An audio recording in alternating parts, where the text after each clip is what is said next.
abaixe o volume do rádio, se afaste um pouquinho, porque a gente não consegue ouvir nada.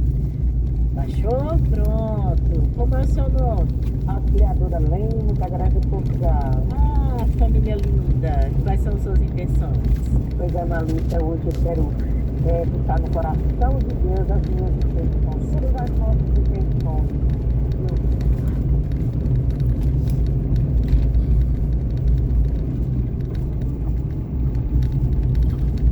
Bom dia, pessoal. Dá pra ver hoje que já tá um pouco nublado, uma lebrinazinha, né? Hoje é quarta-feira, 16/6. 16/6 de 2021, 16 de junho de 2021.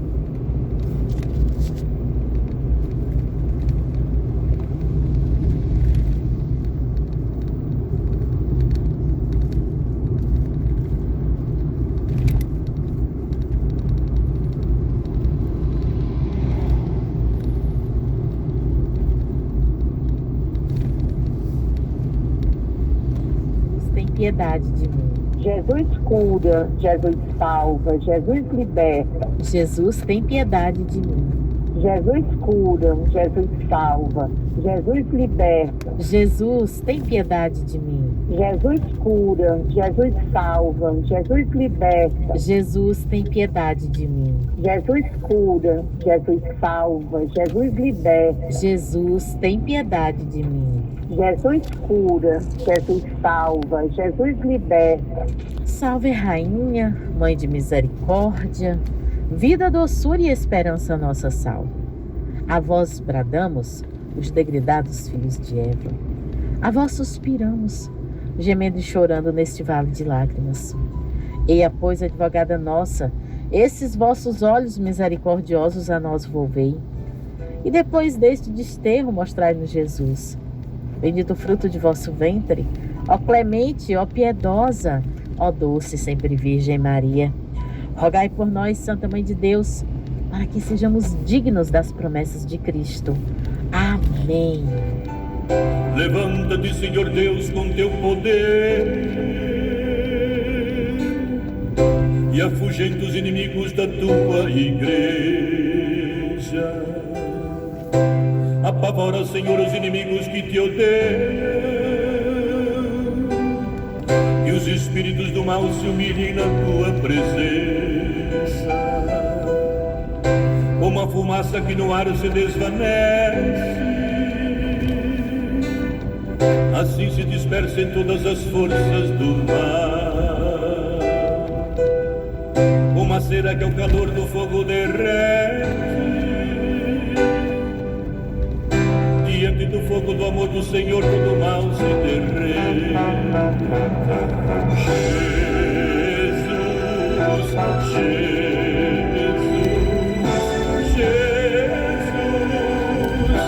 Jesus, em teu nome manifesta o teu poder aqui, Jesus. Em teu nome manifesta o teu poder aqui, Jesus. Cura, Jesus, cura, Jesus, liberta, Jesus, liberta, Jesus. Em teu nome manifesta o teu poder aqui,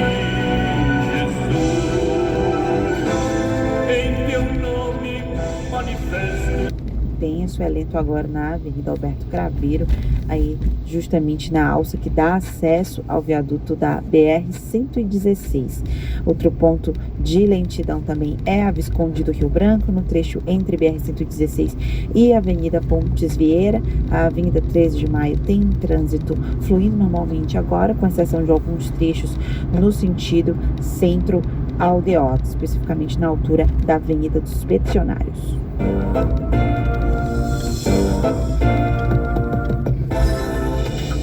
E você, ouvinte, que acompanha a nossa programação desde o início, pode também participar e enviar, por exemplo, sua sugestão de pauta, onde você quer que esteja a nossa equipe de reportagem, trazendo aí o seu problema na sua região, no seu bairro, e manda pra gente aqui no nosso WhatsApp, no 9609-0099.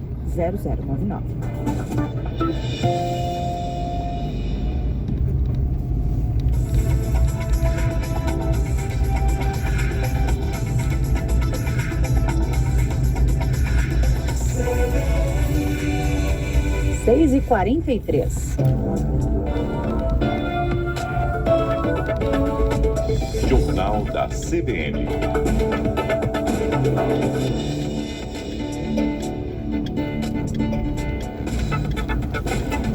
Hoje a expectativa na CPI da Covid é a presença do governador empichado do Rio de Janeiro, Wilson Witzel. O ministro do STF, Nunes Marques, até concedeu a ele o direito de não comparecer à CPI da pandemia. Ainda assim, o ex-governador do Rio disse que prestará o depoimento, estará lá presente. Ele pode ficar calado e, inclusive, ser acompanhado por um advogado. De qualquer forma, fica a expectativa sobre o que ele pretende falar no dia de hoje. E esse será talvez o principal destaque na agenda da CPI. Ontem, nós tivemos a presença do ex-secretário de Saúde do Amazonas, Marcelo Campelo. Ele disse à comissão que o Ministério da Saúde enfatizou o tratamento precoce em meio à falta de oxigênio e o colapso no sistema de saúde do Estado. Acompanhe a reportagem aqui da CBN.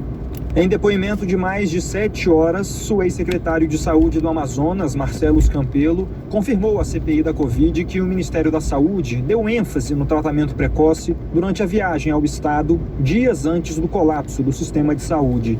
Apesar da confirmação, Campelo evitou contrariar Eduardo Pazuello. Ele disse que conversou com o ex-ministro na noite do dia 7 de janeiro, pedindo ajuda para buscar oxigênio em Belém.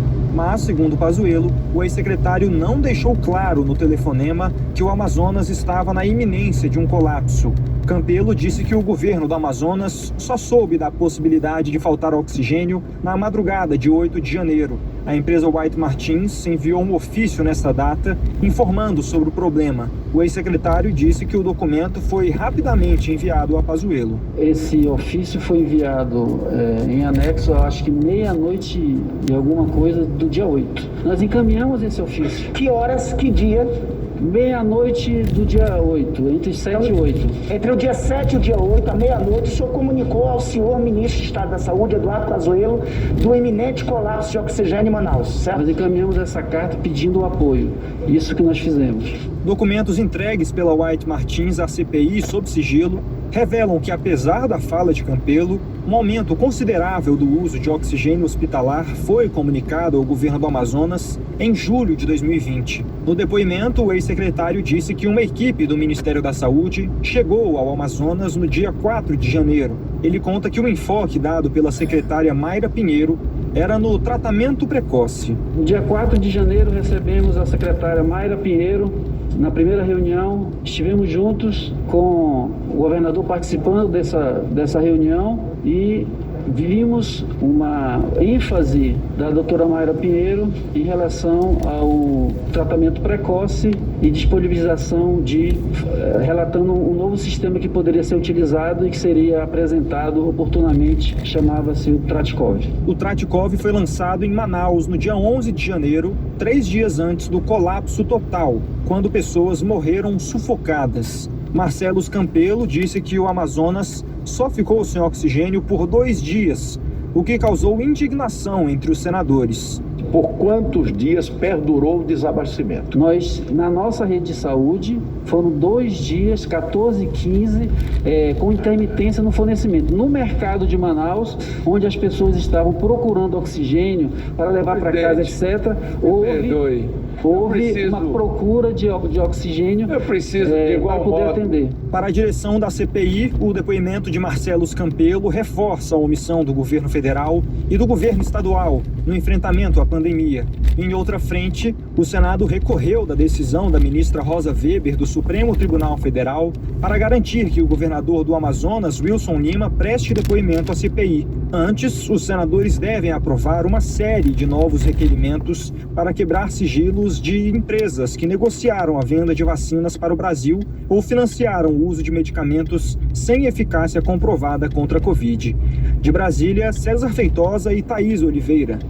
Dentre as votações que serão feitas lá, de quebras de sigilo, por exemplo, ou convocações, nós temos a possibilidade da convocação do Francisco Maximiano, que é um sócio da Precisa Medicamentos e que fez uma negociação com o governo aí, com uma vacina indiana, que chama a atenção, porque o valor era muito mais alto do que todas as outras que foram propostas por o governo até então, mas ele, com a sua habilidade de empresário, conseguiu chegar a isso. Francisco Maximiano, que aliás responde a uma série de processos, tem a ideia também da quebra de sigilo telefônico, de mensagens do Carlos Wizard, que é um empresário, que está lá nos Estados Unidos, não sabe ainda o que vai acontecer com ele, se apresenta, se não se apresenta.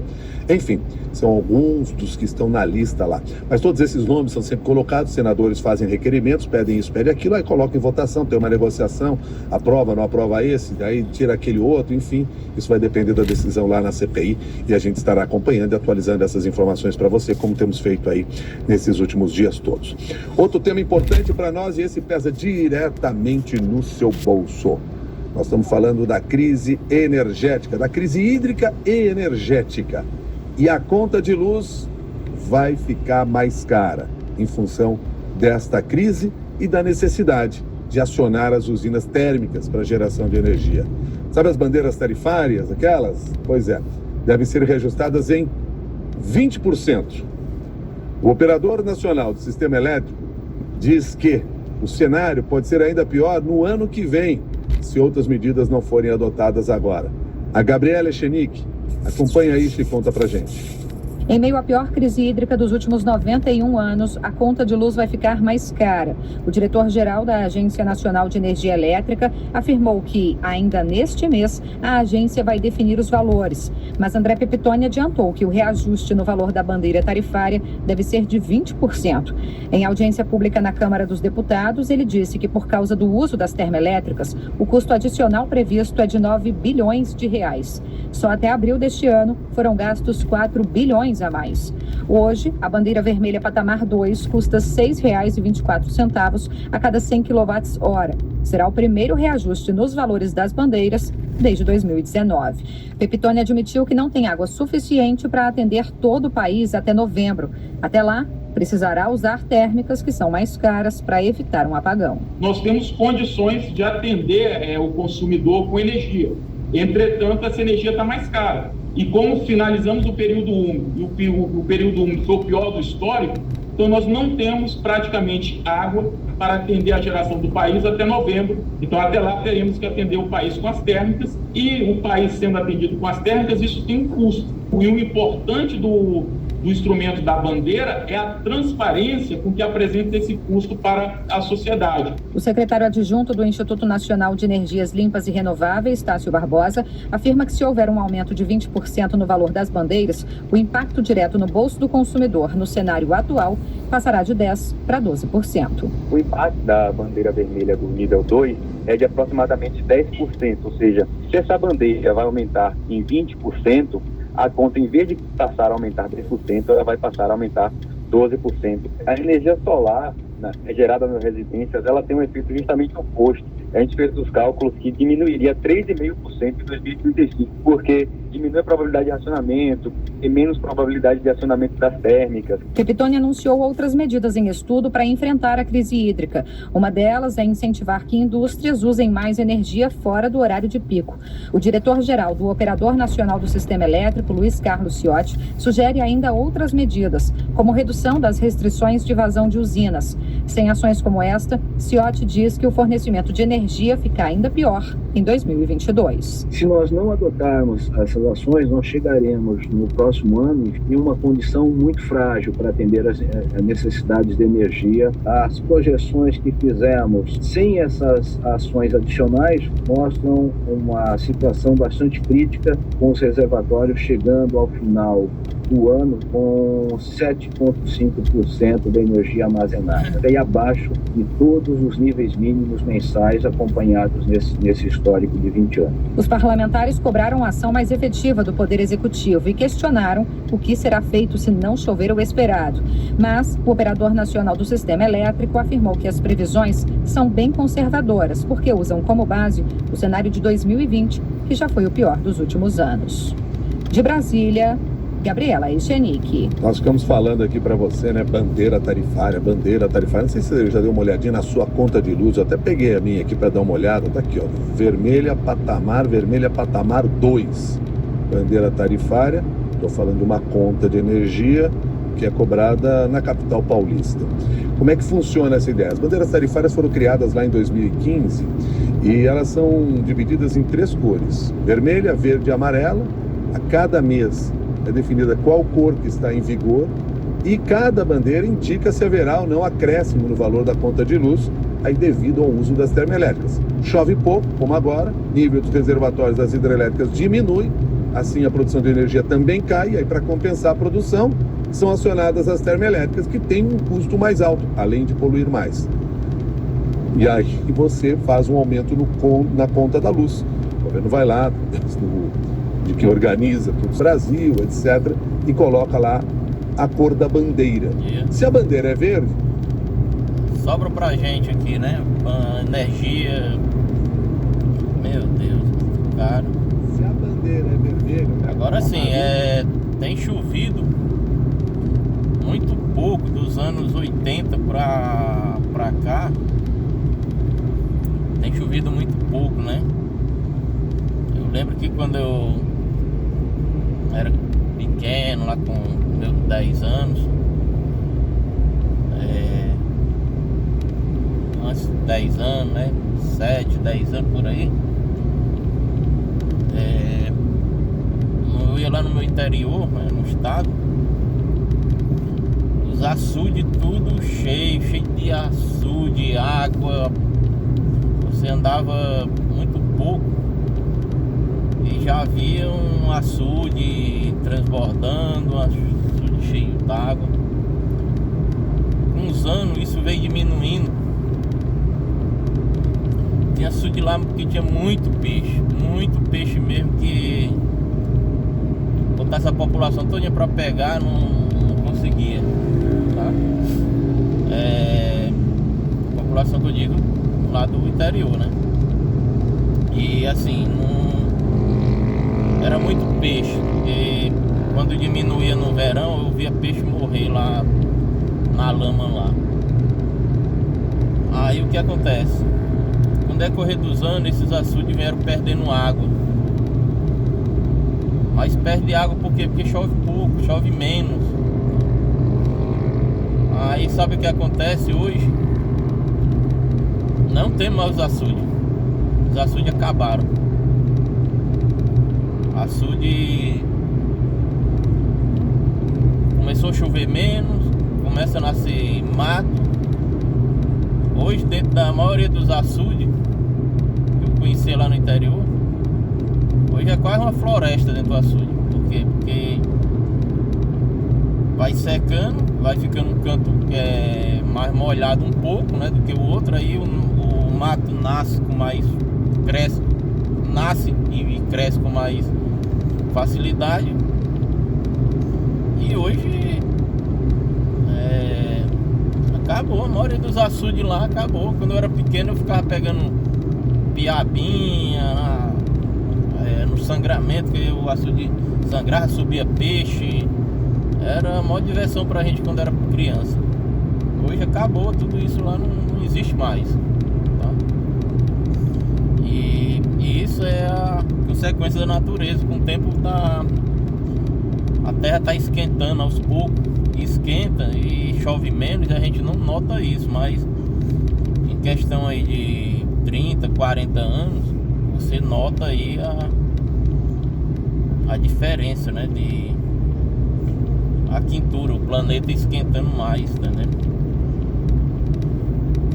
Aqui mesmo na capital tem locais, né, em Genibaú, Lagoa do Coração, tem vários pontos aí. Aqui aqui no Vicente Pison, na Praia do Futuro, que antigamente era lagoa. Hoje tá cheio de casa dentro, tá cheio de casa.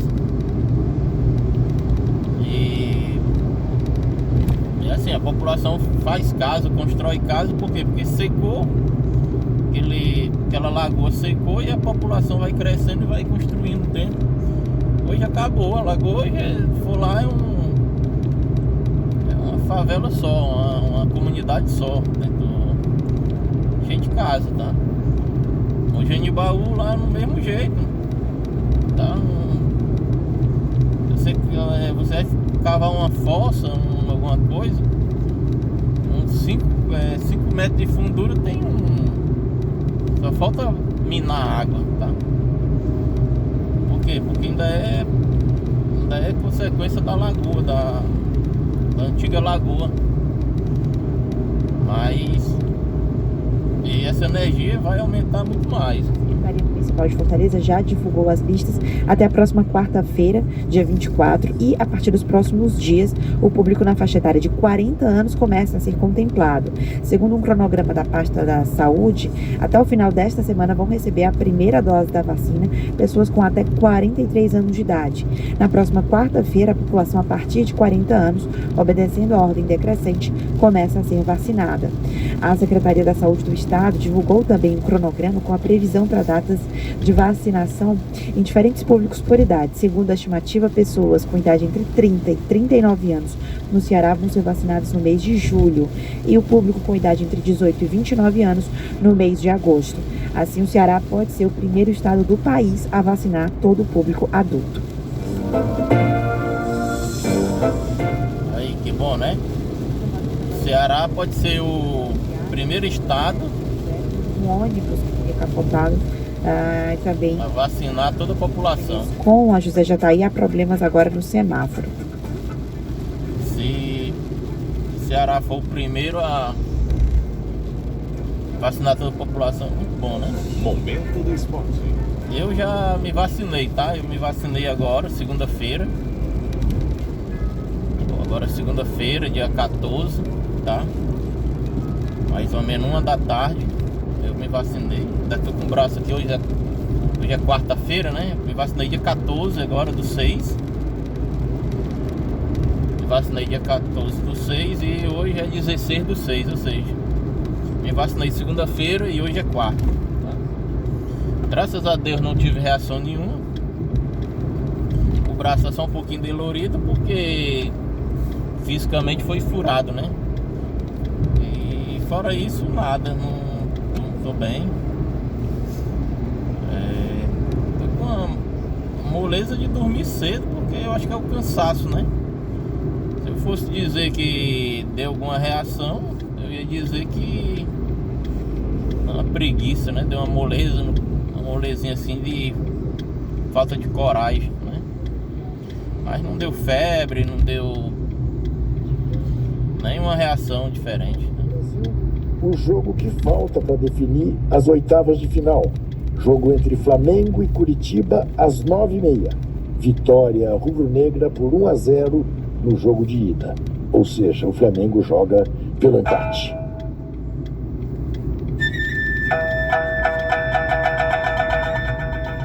Eu sei, querido ouvinte e caríssimo ouvinte, eu tenho certeza de que vocês estão curiosos por saber quanto foi o jogo entre Japão e Quirguistão pelas eliminatórias asiáticas, jogo ao qual me referi ontem. Pois fiquem sabendo e passem o dia tranquilos, porque foi 5-1 para o Japão. Juca Kifuri, de Momento do Esporte.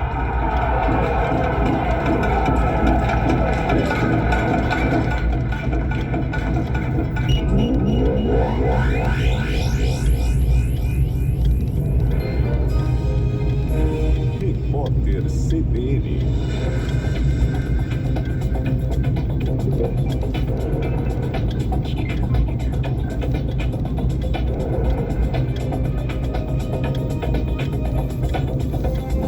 Está bem nubladinho, tá? quarta-feira, 16 de junho de 2021. O ex-governador do Rio de Janeiro, Wilson Witzel, promete ir hoje à CPI da Covid no Senado, mesmo depois de obter um habeas corpus para não comparecer. A decisão que beneficiou o ex-juiz foi tomada pelo ministro Cássio Nunes Marques, do Supremo Tribunal Federal. Com isso, Witzel poderá ficar calado se for a comissão. O plenário da Câmara aprovou o requerimento de urgência para a votação do projeto que afrouxa a lei de improbidade administrativa, apenas 8 minutos após a divulgação do relatório final de autoria do deputado Carlos Zaratini, do PT de São Paulo. A pretexto de proteger os bons gestores, o projeto abre caminho para a impunidade ao restringir as possibilidades de condenação de agentes públicos. O texto admite, por exemplo, a prática de nepotismo se os parentes nomeados tiverem bom currículo para a função. A vacinação contra a Covid-19 pode ter poupado 1.512 vidas de pessoas com mais de 65 anos apenas na cidade do Rio de Janeiro. É o que mostra uma projeção feita pela Universidade Federal de São Carlos a pedido do jornal O Globo. O estudo também mostrou que a imunização evitou mais de 3.000 internações de pacientes na mesma faixa etária com casos graves da doença, o que custaria 210 milhões de reais aos cofres do município. Os cálculos consideram os dados disponíveis até 14 de maio. O presidente dos Estados Unidos, Joe Biden, terá um encontro histórico hoje com o russo Vladimir Putin em Genebra, na Suíça. A reunião democrata planeja fazer pressão com uma lista de exigências, incluindo o fim dos cyberataques, a retirada das tropas russas da Ucrânia e um duro recado a respeito da interferência do Kremlin nas eleições americanas. Biden também pretende mostrar que os Estados Unidos deixaram para trás a tolerância do ex-presidente Donald Trump com líderes autoritários. No horário de Brasília, 7h05. Repórter CBN, as principais. É isso aí, pessoal. Estamos ficando por aqui, tá? Nesse 16/6/2021, quarta-feira, tá? Tô bem, vamos pra luta, estamos no meio da semana, tá? E é isso aí. Tamo junto.